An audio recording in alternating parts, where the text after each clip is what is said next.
Hi friends, welcome to my channel Alpha Maths. दोस्तों, आज का हमारा टॉपिक है लीनियर कॉन्ग्रुएंस। तो चलिए देखते हैं क्या है linear congruence. A congruence of the form ax is congruent to b modulo n is called linear congruence. यहाँ पर x की डिग्री 1 है, इसीलिए हम इसे लीनियर कॉन्ग्रुएंस कहते हैं। अगर x की डिग्री 2 रहेगी तो उसे हम क्वाड्रेटिक कॉन्ग्रुएंस कहेंगे। अब हम इस लीनियर कॉन्ग्रुएंस का सॉल्यूशन डिस्कस करते हैं। तो सवाल यह है कि इसके सॉल्यूशन से क्या मतलब है। इसके सॉल्यूशन का मतलब ये है कि हमें एक ऐसा इंटीजर x0 तलाश करना है जो इस कॉन्ग्रुएंस को सेटिस्फाई करे, या फिर हम ये भी कह सकते हैं कि हमें एक इंटीजर x0 तलाश करना है जो कि ये congruence ax0 is congruent to b modulo n satisfy करे और n जो है ax0 माइनस b को डिवाइड करे। दोनों का मतलब एक ही है। तो हमें एक यहाँ पर इंटीजर तलाश करना है। वो इंटीजर एक भी हो सकता है या एक से ज्यादा भी हो सकते हैं। दोस्तों, हमारी डे टू डे लाइफ में जब हमें कोई प्रॉब्लम आती है तो हमारे दिमाग में 3 सवाल आते हैं। पहला ये कि इस सॉल्यूशन से निकलने का कोई रास्ता है या नहीं है, और अगर है तो कितने रास्ते हैं। और तीसरा सवाल ये आता है कि अगर कुछ रास्ते हैं तो वो कौन से रास्ते हैं। तो हम जब लीनियर कॉन्ग्रुएंस के सॉल्यूशन की स्टडी करते हैं तो यही 3 सवाल हमारे जहन में आते हैं। पहला, whether solution to this linear congruence exist और नॉट। दूसरा सवाल ये, अगर एग्जिस्ट करता है तो कितने सॉल्यूशंस एग्जिस्ट करते हैं। और तीसरा ये कि वो सॉल्यूशंस कौन से हैं। तो चलिए हम वन बाय वन इन तीनों पॉइंट्स को कवर करते हैं। पहला है एग्जिस्टेंस ऑफ सॉल्यूशन। तो मैंने यहाँ लिखा solution to linear congruence ax is congruent to b modulo n exist if and only if d divides b where d is equal to gcd of a and n। तो इसका क्या मतलब है, solution कब एग्जिस्ट करेगा, जब a और n का gcd b को डिवाइड करेगा। सिर्फ और सिर्फ इसी कंडीशन में इस लीनियर कॉन्ग्रुएंस का सॉल्यूशन एग्जिस्ट करेगा। चलिए इसे एक एग्जांपल से समझते हैं। मैंने यहाँ एग्जांपल लिखा 4x is congruent to 3 modulo 5। तो अब यहाँ देखिए जीसीडी ऑफ 4 एंड 5 जो कि 1 होता है वो 3 को क्लियरली डिवाइड करता है। तो इसका क्या मतलब हुआ कि solution to this congruent exist. इस कॉन्ग्रुएंस का सॉल्यूशन एग्जिस्ट करता है। अब दूसरा एग्जांपल देखिए 2x is congruent to 5 modulo 4। अब यहाँ देखिए जीसीडी ऑफ 2 और 4 जो कि 2 होता है वो 5 को डिवाइड नहीं करता। तो इसका मतलब ये हुआ कि इस कॉन्ग्रुएंस का सॉल्यूशन एग्जिस्ट नहीं करता। ये तो बात कर लिया हमने एग्जिस्टेंस ऑफ सॉल्यूशन के बारे में। अब देखिए अगर सॉल्यूशन एग्जिस्ट करता है तो कितने करते हैं ये देखेंगे। सेकंड है number of solutions. The number of mutually incongruent solution if exist to the linear congruence ax is congruent to b modulo n is d, where d क्या है, gc of a और n। अब यह mutually incongruent solutions का मतलब क्या है, ऐसे सॉल्यूशन जो आपस में कॉन्ग्रुएंट ना हो मॉडुलो n, तो उन्हें कहते हैं म्यूचुअली इनकॉन्ग्रुएंट सॉल्यूशन या सिंपली इनकॉन्ग्रुएंट सॉल्यूशंस। तो चलिए हम एग्जांपल से समझ लेते हैं। 4x is congruent to 2 modulo 3। यहाँ GCD ऑफ 4 और 3 जो कि 1 है वो 3 को डिवाइड करता है और GCD कितना है, 1 है। तो यहाँ पर सॉल्यूशन एग्जिस्ट करेंगे incongruent only 1, that is unique incongruent solution. तो ये हो गया नंबर ऑफ सॉल्यूशंस के बारे में। अब सबसे अहम चीज जो है फाइंडिंग द सॉल्यूशंस। वो सॉल्यूशंस कौन से हैं ये हमको पता करना है। तो एक्चुअली किसी भी लीनियर कॉन्ग्रुएंस को इनफाइनाइट नंबर ऑफ सॉल्यूशंस होते हैं जो कि कॉन्ग्रुएंट होते हैं। इनकॉन्ग्रुएंट सॉल्यूशंस फाइनाइट होते हैं बट कॉन्ग्रुएंट सॉल्यूशंस इनफाइनाइट होते हैं। अगर उस किसी कॉन्ग्रुएंस का सॉल्यूशन एग्जिस्ट करता है तब, अगर सॉल्यूशन एग्जिस्ट ही नहीं करता तो सॉल्यूशन का सवाल ही पैदा नहीं होता। तो किसी भी लीनियर कॉन्ग्रुएंस का अगर सॉल्यूशन एग्जिस्ट करता है तो उसको इनफाइनाइट नंबर ऑफ सॉल्यूशंस होंगे, उसमें फाइनाइट इनकॉन्ग्रुएंट होंगे और बाकी कॉन्ग्रुएंट सॉल्यूशंस इनफाइनाइट होंगे। तो अब देखिए वो जो फाइनाइट इनकॉन्ग्रुएंट सॉल्यूशंस होंगे वो सॉल्यूशंस हम 0 to n-1 इसी सेट में ढूंढेंगे, क्योंकि इसके अलावा जो सॉल्यूशंस रहेंगे वो इस सेट में के किसी ना किसी सॉल्यूशन से कॉन्ग्रुएंट रहेंगे। इन इनकॉन्ग्रुएंट सॉल्यूशंस को निकालने के लिए हमारे पास एक रिजल्ट है, वो ये कहता है कि if ax is congruent to b modulo n and GCD of a comma n is equal to 1, then x is congruent to a inverse b modulo n। But ये कब होगा? जब GCD of a and n 1 होगा, means they are को prime. अब यहाँ मैंने एक नोट लिखा, ये आपको क्वेश्चन सॉल्व करते वक्त ज़्यादा अच्छे से समझ में आएगा और इसकी हेल्प मिलेगी।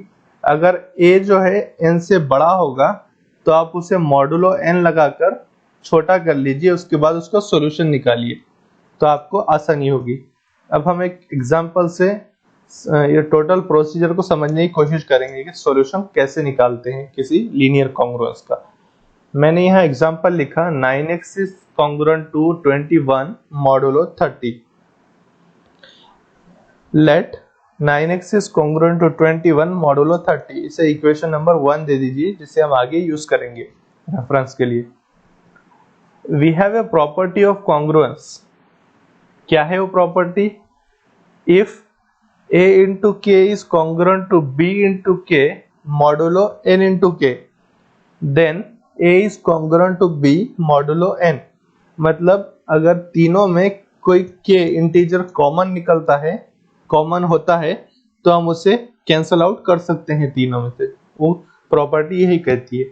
तो अब हमारा सवाल देखिए, उसमें 3 जो है तीनों में कॉमन है, 9, 21 और 30 में, तो हम उसे कैंसिल आउट कर सकते हैं। तो सिंप्लीफिकेशन के बाद वो इक्वेशन क्या बन जाएगी? 3x is congruent to 7 modulo 10।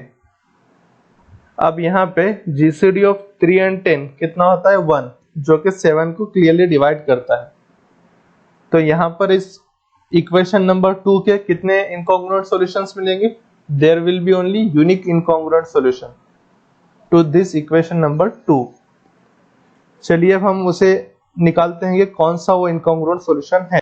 अभी जो हमने रिजल्ट पढ़ा उस रिजल्ट को हम अप्लाई करेंगे यहाँ सॉल्यूशन निकालने के लिए। तो मैं उस रिजल्ट का यूज करते हुए यहाँ लिख सकता हूँ x is congruent to 3 inverse into 7 modulo 10। क्योंकि GCD ऑफ 3 and 10 1 है, इसलिए मैं इस रिजल्ट का यहाँ यूज कर सकता हूँ। तो अब 3 का इनवर्स जो निकालना है हमें किस सेट में निकालना है? 0 to 9 वाले सेट में, मतलब 10 ये 0 1 2 3 अप टू 9 जो ये सेट मैंने फॉर्म किया उसमें निकालना है। क्योंकि हमारा मॉडुलो 10 है, इसलिए 0 to n-1 वाले सेट में हमें 3 का इनवर्स फाइंड आउट करना है। मल्टीप्लिकेटिव इनवर्स, याद रखिए, एडिटिव इनवर्स नहीं, मल्टीप्लिकेटिव इनवर्स।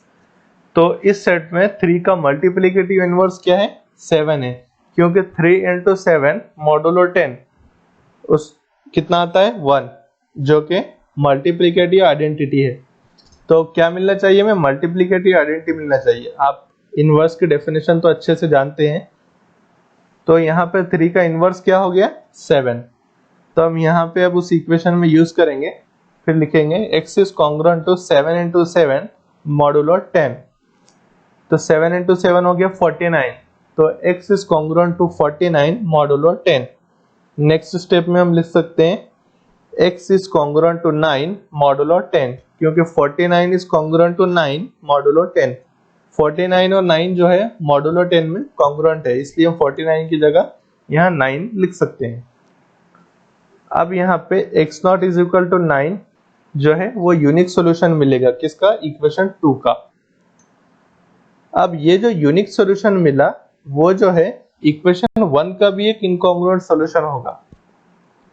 तो हम मतलब इसे एक बेसिक सॉल्यूशन के तौर पे कंसीडर कर सकते हैं। हमारे एक्चुअल क्वेश्चन में जो कि 9x is congruent to 21 modulo 30, ये हमारा क्वेश्चन है, इसमें 9 और 30 का जीसीडी जो है 3 है। इसका मतलब ये कि यहाँ पर 3 इनकॉन्ग्रुएंट सॉल्यूशंस एग्जिस्ट करेंगे। तो हमें पहला सॉल्यूशन तो मिल गया जो कि 9 है। अब हमें बाकी के 2 सॉल्यूशंस निकालना है, इनकॉन्ग्रुएंट सॉल्यूशंस।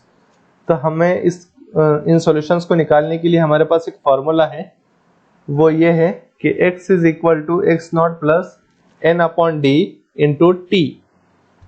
यहाँ पर x नॉट जो है वो 1 इनकॉन्ग्रुएंट सॉल्यूशन है जो हमने पिछली उसमें निकाला, स्लाइड में जो देखा हमने, दैट इज 9। और d क्या है यहाँ पे, GCD of a and n। और t कहाँ से कहाँ तक वेरी करेगा, 0 से d-1 तक। तो हमारा यहाँ d3 है, इसलिए ये वेरी करेगा 0 से लेकर 2 तक। तो हमारे केस में हम इस इक्वेशन को इस तरह लिख सकते हैं, x is equal to 9 plus 30 upon 3 into t, that is x is equal to 9 plus 10t। अब यहाँ t की वैल्यू हम डिफरेंट वैल्यूज सब्स्टिट्यूट करने पर x की हमें 3 वैल्यूज मिलती है। फर्स्ट इज 9, सेकेंड इज 19 और थर्ड इज 29, जो कि हमारे रिक्वायर्ड इनकॉन्ग्रुएंट सॉल्यूशन से इक्वेशन 1 की। अब यहाँ पे ये तो सिर्फ इनकॉन्ग्रुएंट सॉल्यूशंस हुए, बट जैसा कि मैंने आपको बताया कि किसी भी लीनियर कॉन्ग्रुएंस का अगर सॉल्यूशन एग्जिस्ट करता है तो उसे infinite number of solutions exist करते हैं।